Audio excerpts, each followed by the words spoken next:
gravar essa aula porque é muito interessante. Eu ouço muitos alunos que vêm até os nossos cursos com uma ideia muito simples do que é espuma e da técnica de espuma. Às vezes por ter aprendido em outros locais ou por aprender às vezes de uma maneira mais simples a forma de realizar a técnica. E eu queria mostrar para vocês alguns detalhes técnicos de extrema importância, de extrema relevância na utilização da técnica de espuma. E o título dessa aula não poderia ser melhor: o que é uma espuma de qualidade e qual a sua importância, qual a sua relevância na prática clínica nossa. Bom, o conceito de espuma todos vocês já estão habituados. É uma mistura de gás com um agente esclerosante da classe detergente, que quando misturado, agitado, vai formar microbolhas e quando injetado dentro da veia desloca o sangue e cria uma maior superfície de ação. Historicamente, a proporção mínima de gás para ser chamado de espuma deve ser acima de 0,52. Então, o gás mais o agente esclerosante vai formar as bolhas.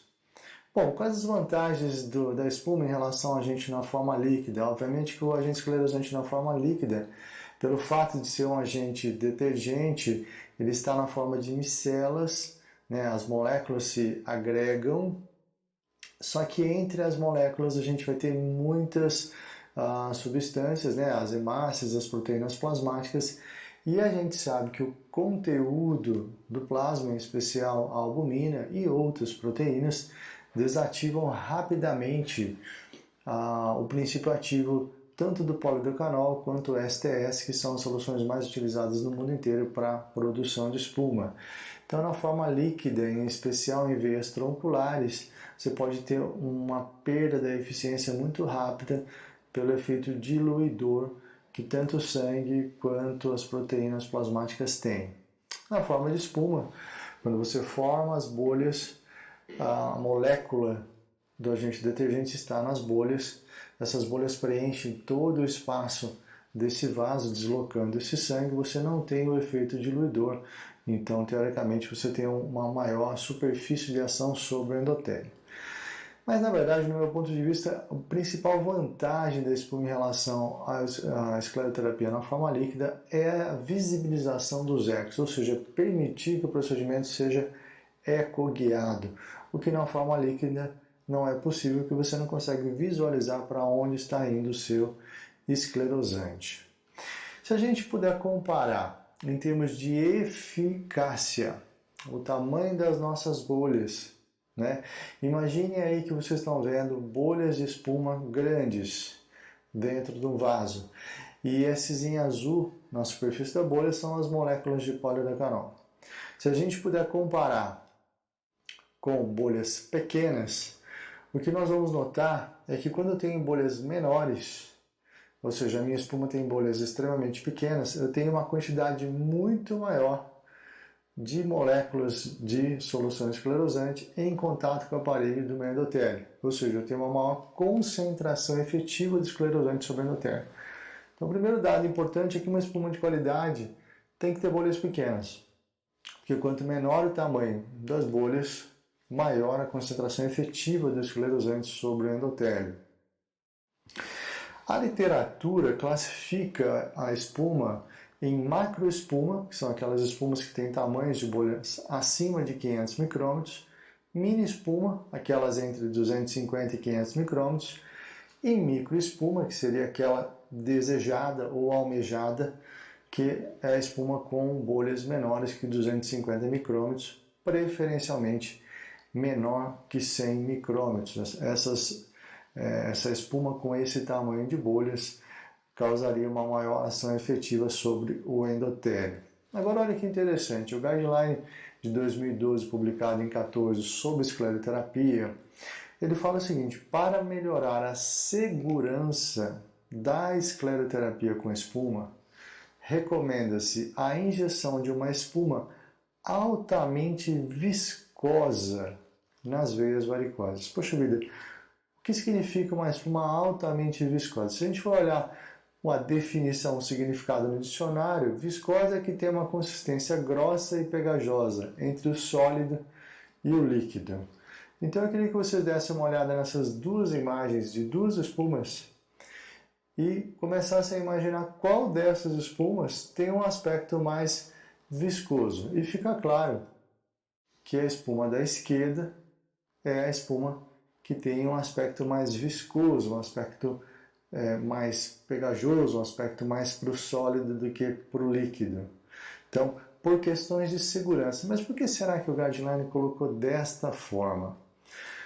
Nós já vamos entender. Mas outro aspecto importante é se a gente olhar para essas duas espumas que a gente olhou agora há pouco, qual delas será que teria um efeito de plug, ou seja, aquela que deslocaria totalmente o sangue de dentro da veia que eu estou injetando, como está demonstrado nesse slide aqui. Porque o que a gente quer quando a gente injeta a espuma dentro do vaso?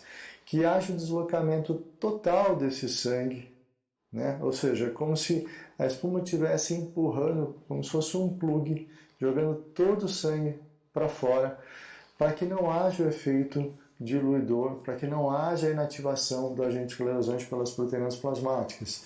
Se a gente pegar essas duas espumas que a gente viu há pouco, obviamente que a espuma mais viscosa vai ter um efeito de plug muito maior do que uma espuma menos viscosa. Então aqui novamente uma característica de eficácia da espuma mais viscosa. Agora, qual é a característica microscópica dessa espuma viscosa? O próprio guideline fala na recomendação 22, quando tratar varicosidades C2, varizes tronculares, utilize uma espuma viscosa. De novo ele utilizou o termo viscosa, só que agora ele definiu o que é, com bolhas finas e homogêneas. Então, o aspecto macroscópico ideal da espuma é uma espuma viscosa, que quando a gente olhar ela no microscópio, a gente vai olhar, na verdade, que essas bolhas são finas e homogêneas. Então, a característica de bolhas pequenas e homogêneas, macroscopicamente, que é o que a gente consegue enxergar na prática, é o aspecto viscoso da espuma. Agora, será que isso tem relevância em relação às complicações? Porque o próprio guideline falou o seguinte, olha, por questão de segurança, faça uma espuma altamente viscosa.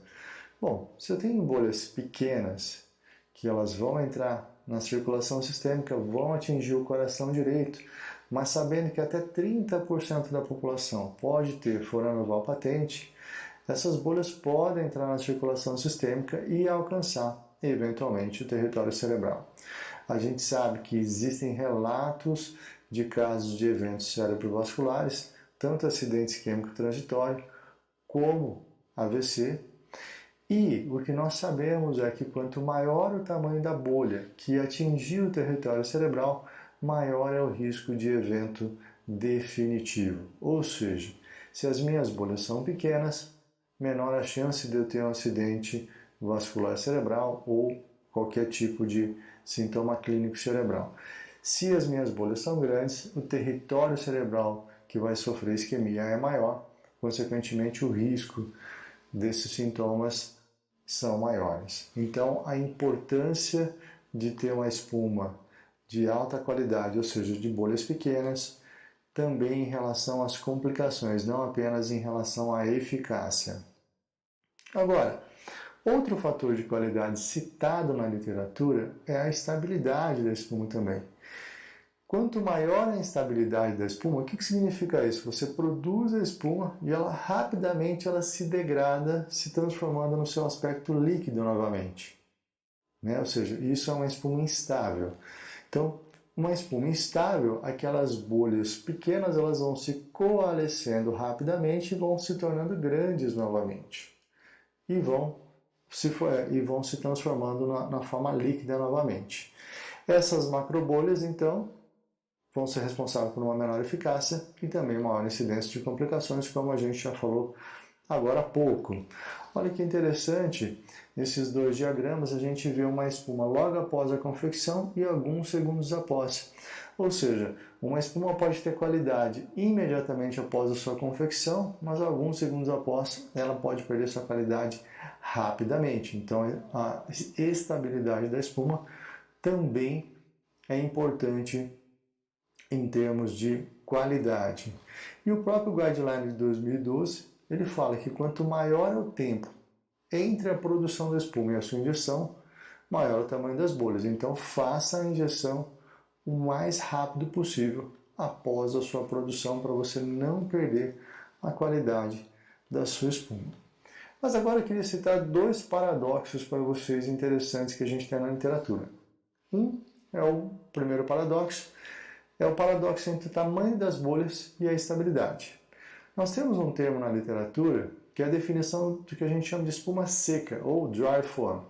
Espuma seca é aquela espuma que tem uma grande quantidade de ar em relação ao volume de líquido que você utilizou. Por exemplo, uma quantidade de líquido esclerosante para 6 de ar, como está aí um exemplo, 1 mais 6. Essa espuma tem algumas características. Dentre elas, se você tem muito ar, ela se desloca mais longe, ela tem um tempo e um alcance mais longe. Agora, a duração da espuma é menor. No entanto, o tamanho das bolhas são menores. Olha que interessante, então.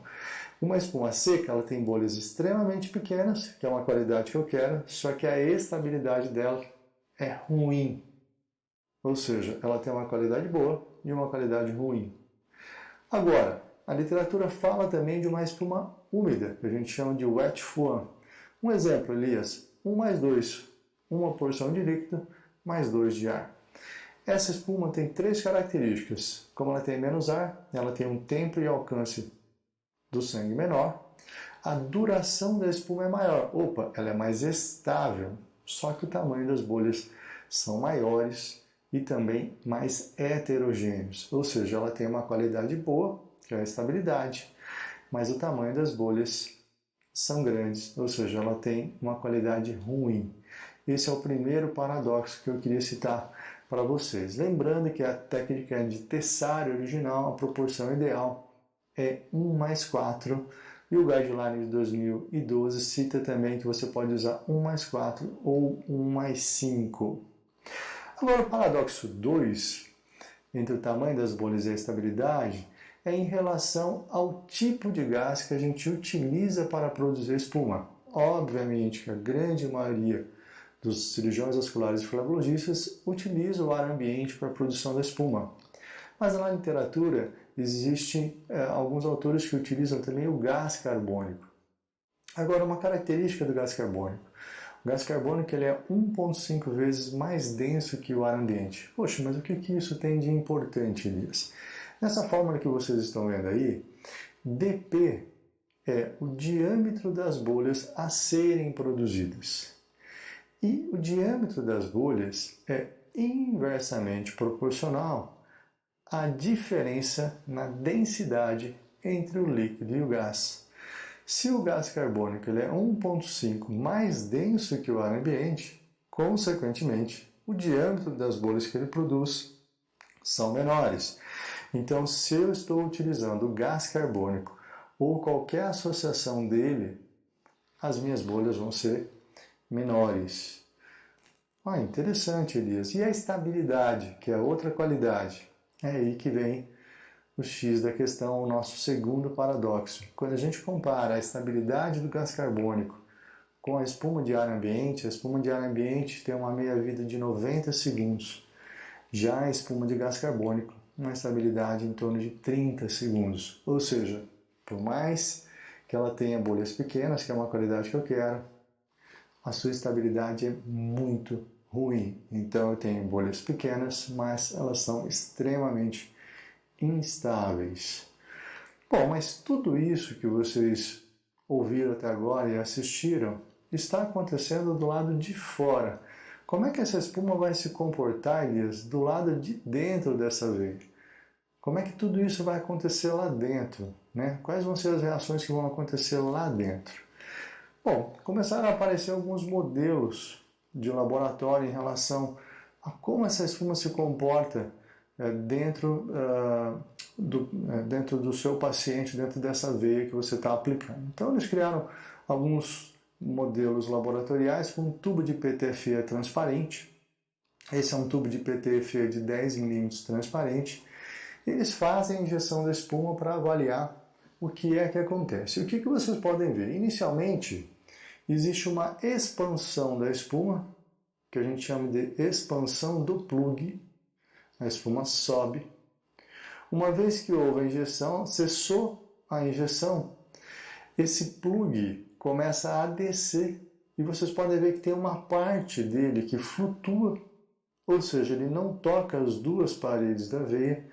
Consequentemente, se ele não toca as duas paredes da veia, ali não está havendo uma lesão endotelial efetiva.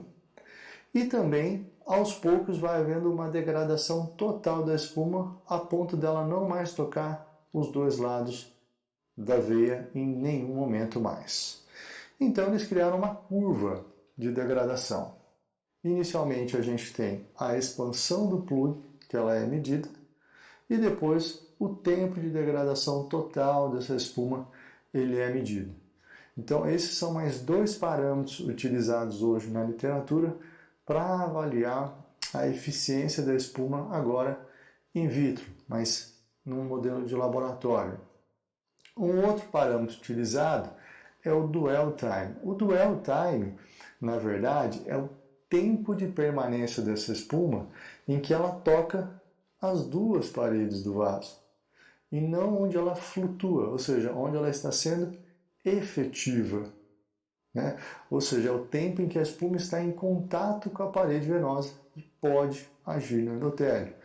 Então, esses são parâmetros novos para a gente saber qual a qualidade da nossa espuma dentro do vaso, não apenas fora do vaso. Olha que interessante, nós fizemos um modelo experimental semelhante a esse que vocês viram. Né? Nós criamos esse tubo de PTFE.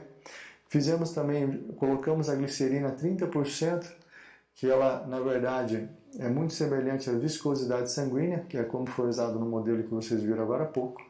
E injetamos nesse tubo de 10 milímetros um polidocanol a 3%, utilizando 1+4. E o que vocês podem ver? 10 ml de espuma num tubo de 10 milímetros, a grande maioria dele flutua. Uma espuma de qualidade, entre aspas, pelo fato de ser uma espuma 3%, numa proporção líquido-gás terciário padrão, 1+4. E o que a gente vê é que essa espuma tem dificuldade em tocar as duas paredes do vaso. Como solucionar esse problema?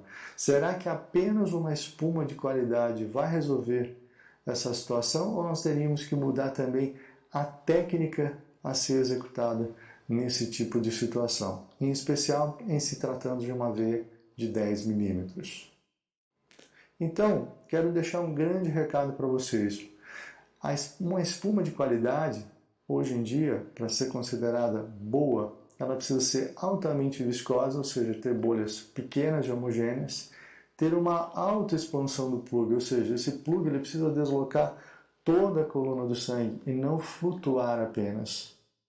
Ou seja, precisa tocar as duas paredes do vaso e deslocando todo esse sangue ali de dentro. Ter uma alta estabilidade dentro do vaso, não só fora, ou seja, um alto tempo de permanência, com um tempo de degradação elevado dentro do vaso. Claro que isso também muda a depender do tamanho do vaso. Existem várias variáveis aqui que vão interferir, inclusive que vão mudar a forma de a gente executar a técnica, porque não adianta também eu ter apenas uma espuma de qualidade, a gente vai ter que mudar questões técnicas a depender do tipo de vaso, em especial a depender do tamanho desse vaso. Tá? Mas eu queria colocar um último paradoxo para vocês que eu acho muito interessante. Em 2014 foi aprovado nos Estados Unidos uma espuma industrial chamada Varitena. Ela é uma espuma de polidocanol 1%. E olha que interessante, ela tem uma proporção líquido-gás de 1:7. Poxa, ela é uma espuma seca, ela tem um paradoxo 1. Ou seja, uma espuma seca, ela tem bolhas pequenas, mas ela é extremamente instável. Paradoxo 2, ela é uma espuma que tem CO2 e oxigênio. O oxigênio ele ainda é mais denso do que o ar ambiente, mas menos do que CO2. O CO2 é 1,5 vezes. Ou seja, essa espuma, teoricamente, tem bolhas pequenas, mas ela é também mais instável. Mas quando a gente olha para as características físico-químicas dessa espuma, olha que interessante. Realmente, ela tem bolhas extremamente pequenas, menores que 100 micrômetros na média, nenhuma bolha com mais de 500 micrômetros. Quando a gente vai ver a estabilidade dela, ela tem estabilidade superior à técnica de Tessari. Opa, como é que ela pode ter estabilidade superior à Tessari se ela é uma espuma seca e com gases diferentes do ar ambiente? E 3, ela tem um alto tempo de degradação e um alto dwell time, maior do que a técnica de Tessari. Ou seja, ela tem todas as qualidades de uma espuma eficiente, mesmo tendo o paradoxo 1 e o paradoxo 2. O que tem nessa espuma que faz com que ela burle o paradoxo 1 e o paradoxo 2? São essas questões que a gente acaba estudando a fundo no curso avançado de espuma, onde a gente tenta detalhar para vocês uma série de fatores que podem agregar a qualidade dessa espuma e uma forma de vocês melhorarem a execução da técnica que vocês já estão realizando. E os resultados da espuma industrial nos Estados Unidos, o estudo VNX1 mostrou uma taxa de oclusão em 8 semanas de quase 81%. Mas o que é interessante é que ela chegou a tratar safenas de até 26 milímetros, né? Algo bem diferente dos estudos tradicionais que tratam safenas de no máximo 8 a 9 milímetros. Safenas grandes foram tratadas. No estudo VNX2 teve uma taxa de oclusão em 8 semanas de quase 90% e uma taxa de oclusão em um ano de 73%. Novamente, chegou a tratar safenas de até 20 milímetros quase. Mas o grande recado desse estudo e o que virou um grande marketing para essa espuma industrial é o fato de não ter tido nenhum evento cerebrovascular relatado em todas as publicações científicas dessa espuma. Por que isso? Porque o tamanho das suas bolhas e todas as suas características físico-químicas que a gente acabou de descrever fazem dela uma espuma de alta qualidade, o que dá a ela uma eficácia bastante significativa e também uma segurança bastante grande. Então a grande questão é o que nós podemos fazer para melhorar a qualidade da espuma que nós temos hoje no Brasil, a nossa espuma de Tessari. Então, o que a gente pode fazer para trazer benefício para a nossa técnica? Não apenas da qualidade da espuma, mas da forma da execução da técnica. E por isso, eu queria convidar vocês para participarem do nosso curso avançado de espuma, que por conta de toda a situação que hoje nós estamos vivendo, né, da pandemia, nós montamos um modelo híbrido, onde nós vamos dar para vocês toda a parte teórica online, ao vivo. Nós vamos começar as aulas ao vivo no dia 19 de junho. Essas aulas, apesar de serem ao vivo, elas vão ser gravadas. Então, quem não puder em algum dos módulos, serão 4 módulos, poderá assistir em casa, em outro momento. E a parte teórica, a gente está reservando para um momento, provavelmente entre agosto e setembro, exatamente quando passar esse período crítico que todos nós estamos vivendo.